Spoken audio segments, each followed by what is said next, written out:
Welcome back, ladies and gentlemen. Welcome to your 15th HTML5 tutorial. And in this tutorial, we're going to be covering more information about that flexible box model, the future of web design.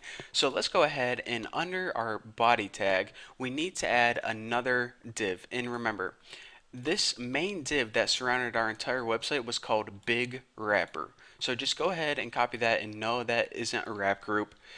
Let's go ahead and copy that and add some properties to this beast. Now before we even begin, I want to show you guys our website right here. If you run and launch this in Google Chrome, we can see that, okay, didn't want to launch that. Run and launch this beast in Google Chrome. We can see that basically our website is centered right now. So let's go ahead and style a bunch of this. And again, the reason it is centered, because of the last tutorial, we centered the contents inside everything. So now I can finally go on to this big wrapper. Now the first property we want to set is max width.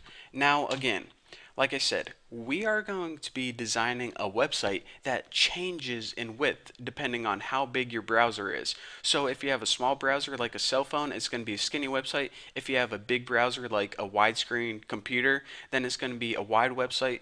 However, we want a maximum width. We don't want this website to be 3,000 pixels wide. So we're going to set max width of, let's say, 1,000 pixels, and this will just give us some form of consistency, some standard we can go by.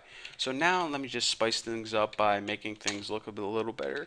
20 pixels, 0 pixels, and if I'm going too fast, just check out my last tutorial. You guys are going to understand what all this means.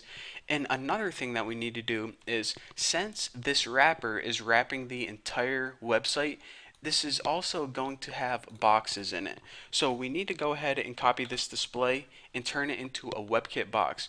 What we're doing is basically saying, okay, this is a box. Now, the WebKit part is basically part of Google Chrome, so don't worry about that. Just concentrate on display box. We're going to say, okay, this is a box and it can change in size.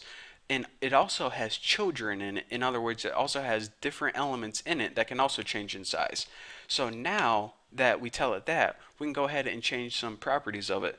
The first is WebKit box orient.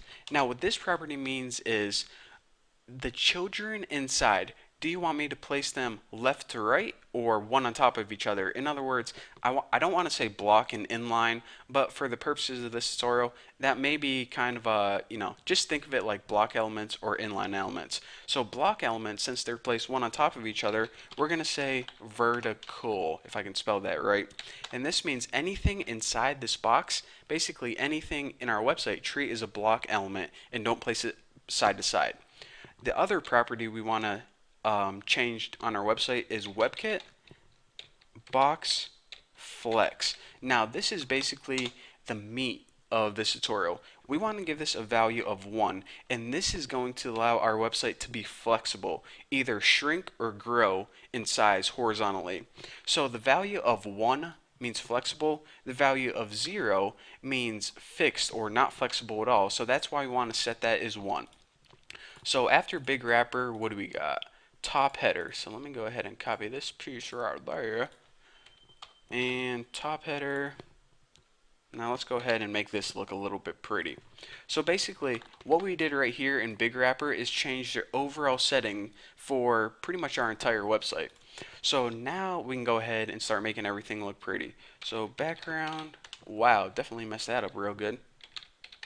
Background for our top header, and this is where our title and logo go, is, we'll just change that yellow, something very apparent. In border, I actually want to make this pretty thick, like 3 pixels, solid black. Now the reason I'm making it so thick isn't because it's going to look pretty, it's because whenever I show you guys how this website can shrink and grow, it's going to be very clear when I have a real thick border to see it. So that's why I'm making it so thick, in case you were wondering. And for the padding of this, I'm just going to put like 20 pixels, I guess. Why the heck not? Now again, that is where our logo and title are going to go. So after that, what do we got? Top menu. So for top menu, I'm going to go ahead and paste that right there. Let me move my cursor out of the way. I'm going to do the same thing. I'm going to give this a nice thick border, and I'll make this one red. That should be pretty obvious.